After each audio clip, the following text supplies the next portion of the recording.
ሰላም ጤና ይስጥልን ውድ ሪፖርተር ተከታታዮች የሰዓቱን ዜናዎች ቀጥዬ አሰማችኋለሁ።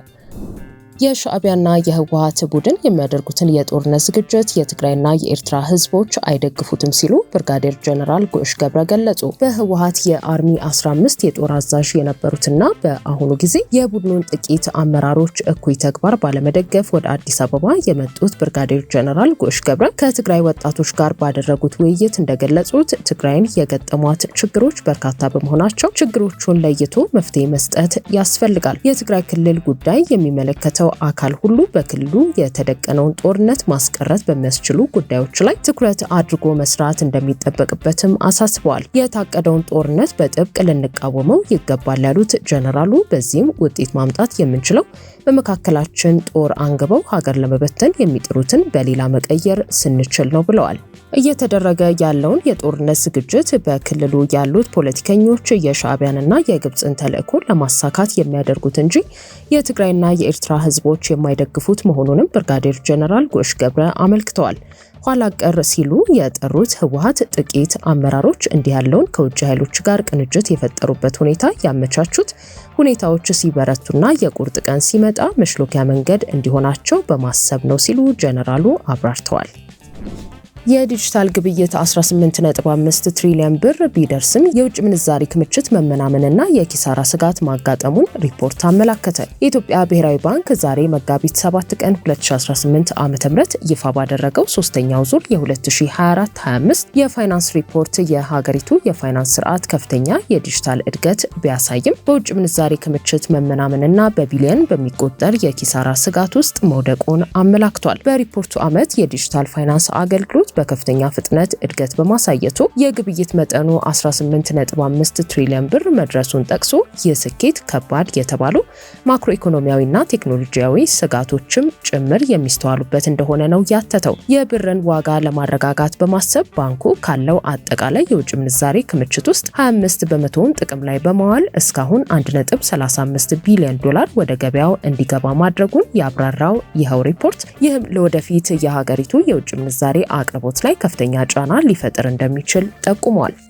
በተጨማሪም በውጭ ምንዛሪ ፖሊሲ ለውጥ ምክንያት ባንኩ 428 ቢሊዮን ብር ታሳቢ ኪሳራ እንዳጋጠመው በኦዲት ሪፖርት መረጋገጡን አብራርቷል። የዲጂታል ክፍያ አማራጮች መስፋፋት የፋይናንስ ስርዓቱን ለከፍተኛ የሳይበር ጥቃት፣ ለስራ መስተጓጎልና ለማጭበርበር ተጋላጭ ማድረጉን በመጥቀስ የግብይት መጠኑ በእጥፍ ማደጉ እነዚህን ስጋቶች ይበልጥ አሳሳቢ እንዳደረጋቸው ጠቁሟል። ሌላው በሪፖርቱ የተጠቀሰው ስጋት የኢትዮጵያ የባንክ ዘርፍ በኢትዮጵያ ንግድ ባንክ ላይ ይታያል ያለው ከፍተኛ ጥገኝነት ነው። የገበያው በአንድ ተቋም ላይ ጥገኛ መሆን ለጠቅላላው የፋይናንስ ስርዓት መረጋጋት አሁንም እንደ ትልቅ ስጋት የሚታይ በመሆኑ ጥብቅ ክትትል እንደሚፈልግ ነው የገለጸው። ባንኩ የብድርና የቁጠባ ወለድ መጠናቸው ባንኮች በራሳቸው እንዲወስኑ መፍቀዱ የብድር ወለድ እንዲጨምር ሊያደርግ እንደሚችል፣ ይህም በንግድ ተቋማት ላይ ወጪን በመጨመር የሸቀጦች ዋጋ እንዲንርና የኑሮ ውድነቱ ይበልጥ እንዲባባስ ሊያደርግ እንደሚችል ሪፖርቱ ፍንጭ ሰጥቷል። እንደ ሪፖርቱ ትንታኔ የሀገሪቱ የፋይናንስ መዋቅር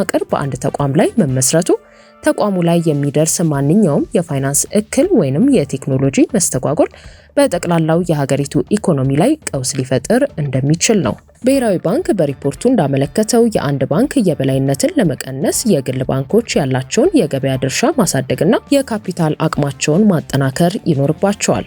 ሆኖም አሁን ባለው ሁኔታ የግል ባንኮች ድምር አቅም የኢትዮጵያ ንግድ ባንክን ለመፎካከር ገና ረጅም መንገድ እንደሚቀራቸው ሪፖርቱ ጠቁሟል። የኢትዮጵያ ብሔራዊ ባንክ የፋይናንስ ስርዓቱን ጤናማነት ለማረጋገጥ በሚያደርገው ጥረት የኢትዮጵያ ንግድ ባንክ ያለበትን ሁኔታ በልዩ ሁኔታ መከታተሉን እንደሚቀጥል ያስታወቀ ሲሆን ይህም የባንክ ስርዓቱ በአንድ ተቋም ላይ በመንተራሱ ያለው ስጋት ወደ ጠቅላላው የሀገር ኢኮኖሚ እንዳይዛመት ለመከላከል የታለመ እርምጃ መሆኑም ተገልጿል። የብሔራዊ ባንክ ሪፖርት የዘርፉን እድገት ቢያሳይም በውጭ ምንዛሬ ክምችት መመናመን፣ በቢሊዮን በሚቆጠር ኪሳራና በከፍተኛ የሳይበር ጥቃት ስጋቶች የተከበበ መሆኑን አመልክቷል። ይህ ሁኔታ በሀገሪቱ ማክሮ ኢኮኖሚ ላይ ተጨማሪ ጫና እንዳይፈጥር ብሔራዊ ባንክ ጥብቅ የቁጥጥር እርምጃዎችን እንዲወስድም አቅጣጫ አስቀምጧል። ከዚህ ባሻገር ግን ባለፈው በጀት ዓመት የዓለም አቀፉ የኢኮኖሚ ሁኔታ ፈታኝ የነበረ ቢሆንም የኢትዮጵያ ማክሮ ኢኮኖሚ አመልካቾች ግን መሻሻል አሳይተዋል ያለው የብሔራዊ ባንክ ሪፖርት የሀገሪቱ ኢኮኖሚ እድገት እየተፋጠነ መምጣቱንና የዋጋ ግሽበት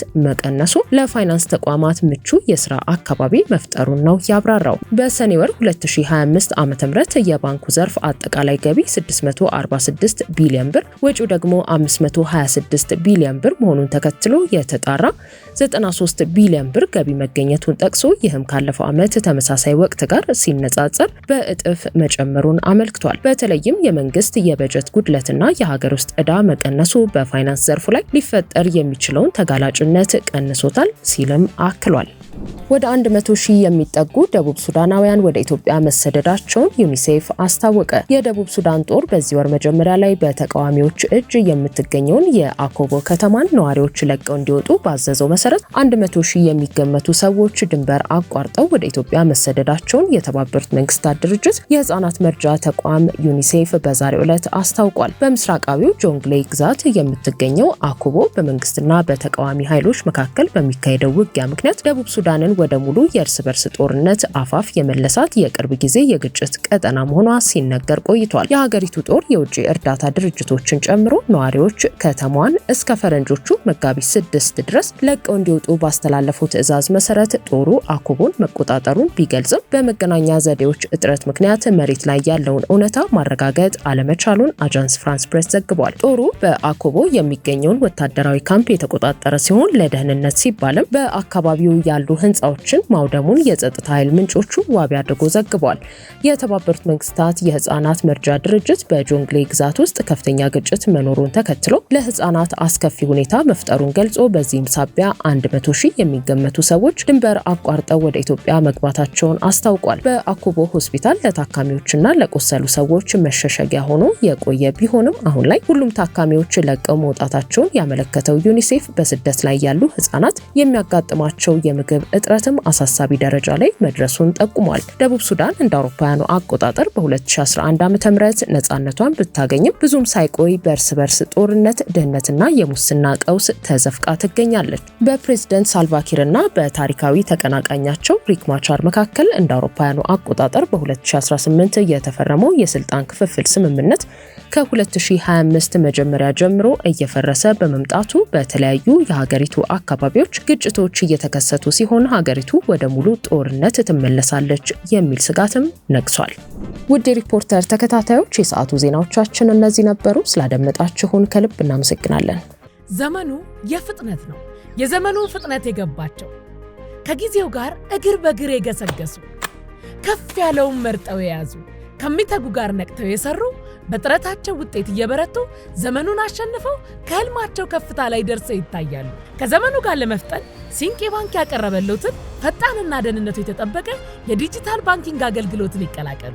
ሲንቄ ባንክ የሞባይል ባንኪንግ አገልግሎትን በመተግበሪያ ወይም ያለ ኢንተርኔት ኮከብ 871 መሰላል በድረገጽ ላይ የኢንተርኔት ባንኪንግ አገልግሎት የሲንቄ ካርድን በኤቲኤም ወይም ፖስ ማሽን እንዲሁም በሱፐርማርኬቶች፣ በሆቴሎች፣ በካፍቴሪያዎች እንዲሁም በሌሎች የንግድ ተቋማት ተገልግለው ሲያበቁ ክፍያውን የሚያቀላጥፉበትን የኪውአር ኮድ ክፍያ መፈጸሚያ አዘጋጅቶሎታል። አሁኑኑ ከአፕ ስቶር ወይም ከፕሌይ ስቶር የሲንቄ ባንክን ሞባይል ባንኪንግ መተግበሪያን በማውረድ በኪውአር ኮድና በሌሎችም የክፍያ አማራጮቻችን ግብይቶን መፈጸም ይጀምሩ።